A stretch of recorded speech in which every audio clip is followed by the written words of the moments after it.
ब्रह्मचर्य अत्यंत आवश्यक है। नींद पर काबू पाने के लिए, शरीर पर शासन करने के लिए, मन पर शासन करने के लिए, दिव्य आनंद का अनुभव करने के लिए ब्रह्मचर्य नींव है, नींव।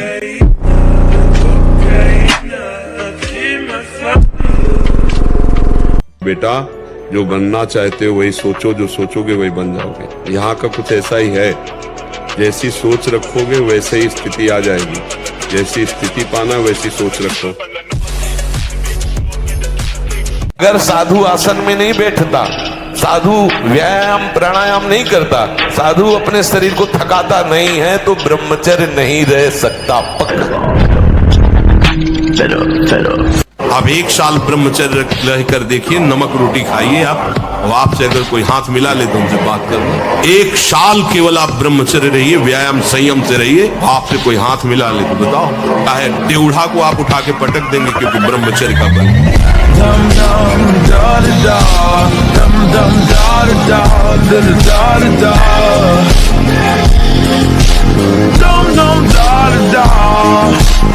अब मन जिस विचार में फंसा देता है, बिना मतलब फंसाए, कोई भय नहीं, वो भय दे रहा है। कोई शोक का कारण नहीं, वो शोक दे रहा है, चिंता दे रहा है। किसी भी कार्य को करो, इतना संशय पैदा कर। और जब ब्रह्मचर्य, ऐसा कैसे हो सकता है? बल है ना, ऐसा कैसे हो सकता है? यदि एक बार ऐसा हुआ तो 1000 बार प्रयास करो।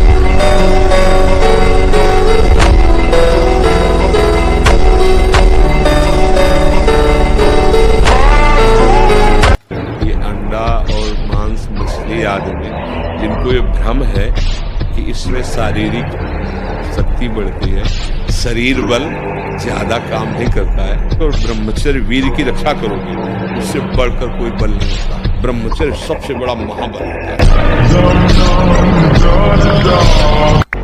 ये जो रात्रि के शयन के समय मोबाइल में इधर उधर दृश्य देखने हैं, अपने सर्वनाश का बीज बोना है। मान लो, हमारी प्रार्थना मान लो, ये उस समय मन आपको परेशान करेगा जब कमरे की सिटकिनी अंदर से बंद होगी। सबसे प्रार्थना है रात्रि के शयन के समय। तो बोले फिर ठीक है, 10 बजे तक देख लेंगे मोबाइल, इसके बाद शयन के समय भजन कर लेंगे, होगा ही नहीं।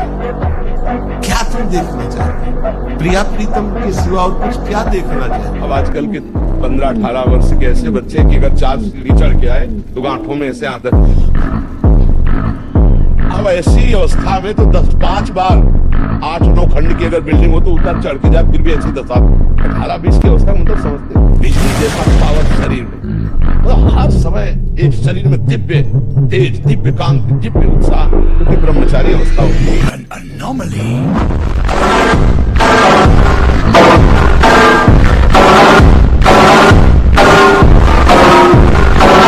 अध्यात्म के बिना कोई सुखी नहीं हो सकता, ये पक्की बात है। विश्व के चाहे जितने भोग भोग लीजिए, कोई भी हो, अध्यात्म के बिना सुखी नहीं हो सकते। नए नए भोगों को भोगने की इच्छा आपको जलाती रहेगी, और अध्यात्म है तो जथा लाभ संतोष सदा का उसको कचना चाहोगे। जैसी भी स्थिति भगवान ने दी बहुत बड़ी हमारे लिए है, हम उसी में संतुष्ट हैं, इसी में शांति हो जाएगी।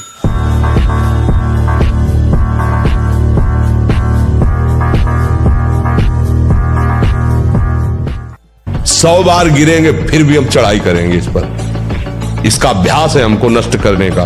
तो आज से हम प्रण लेते हैं कि तू हमें कितनी बार गिराएगा। अविनाशी का बच्चा हूं, अविनाशी ही हूं। शरीर बदलते रहेंगे लेकिन हम तेरे को देख लेंगे। फिर किसी की ताकत नहीं कि आपको परास्त कर सके।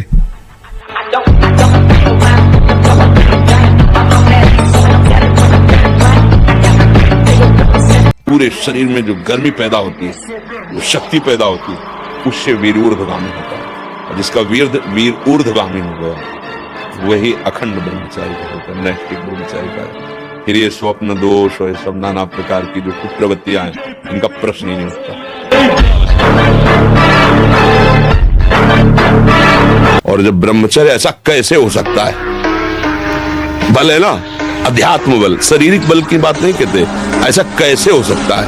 यदि एक बार ऐसा हुआ तो 1000 बार मैं प्रयास करूंगा और इस पर विजय। वो मतलब जिद्दी स्वभाव, एक निष्ठा उसी से आती है, उसी से। पहले खेती जोतते थे ना किसान, एक फार वाला होता था और पूरे खेत को उसी से जोतला है, बलवान होते। 2 लीटर मठा और 8 रोटी पाए, बैल की जैसी ताकत। अगर बैल को नाथ पकड़ के रोक ले तो वो वही खड़ा हो जाए।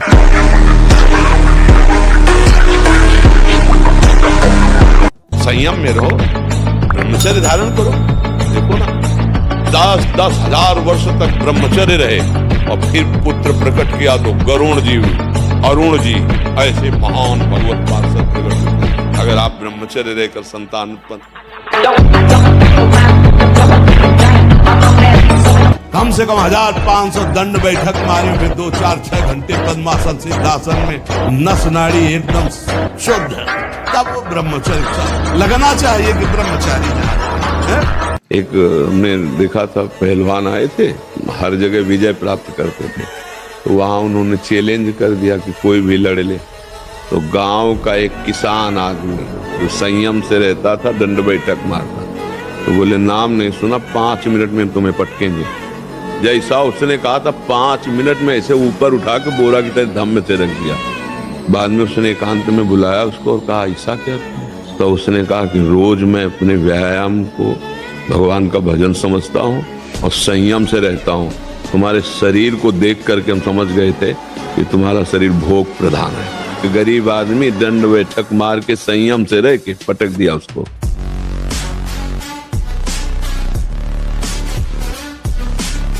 ब्रह्मचर्य सेवन ही प्रभु प्रेम और आत्मज्ञान की नींव और स्वच्छ मार्ग है। शरीर में सहने की सामर्थ्य ब्रह्मचर्य से आती। गर्मी, सर्दी, बरसात, मान अपमान, निंदा, स्तुति, ये ब्रह्मचर्य से सहने से।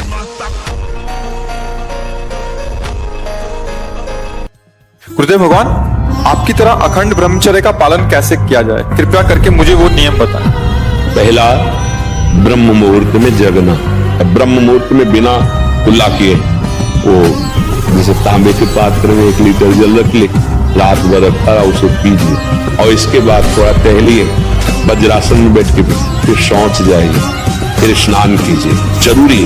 और फिर आधा घंटा व्यायाम कीजिए, कठोर व्यायाम जैसे दंड बैठक, ऐसे फिर आधा घंटा आसन कीजिए जो योगी का आसन है। नहीं, ब्रह्मचर्य में एक महान पावर है। ब्रह्मचर्य एक आध्यात्मिक शक्ति है, चाहे स्त्री हो चाहे पुरुष। आप ब्रह्मचर्य के देखो, आपको रोगों से लड़ने की सामर्थ्य, बौद्धिक स्तर आपका बहुत प्रवीण, और शरीर भले ऐसे हो, आपके अंदर आत्मबल, बहुत जोश, पावर है, पावर।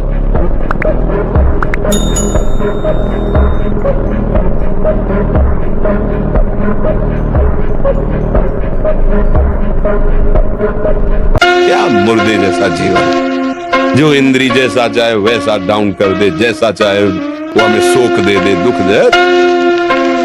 थोड़ा सा साहसी बनो, तुम भगवान के अंश हो, तुम कुछ भी कर सकते हो, कुछ भी। आप सब कुछ कर सकते हो, मतलब यही सबको भूल है कि ये तो किसी किसी के भाग्य में लिखा होता। कुछ नहीं, तुम जो चाहो अपना भाग्य बदल सकते हो। ये मनुष्य शरीर जो चाहो कर सकते हो। भगवान को जब प्राप्त कर सकते हो तो क्या नहीं बन सकते हो।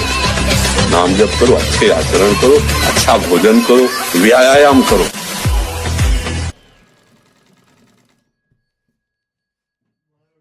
ब्रह्मचर्य प्रत्येक मार्ग के लिए बहुत सुंदर नींव है, चाहे वो गृहस्थ में जाए, चाहे किसी खेल में जाए। गांव में पहले तो 10-20 पहलवान होते ही थे, अब समय बदल गया है हमारी राष्ट्र सेवा में। तो अगर ब्रह्मचर्य तो स्मृतिवान है, धैर्यवान है, बलवान है, तभी वो राष्ट्र सेवा में लग पाएगा।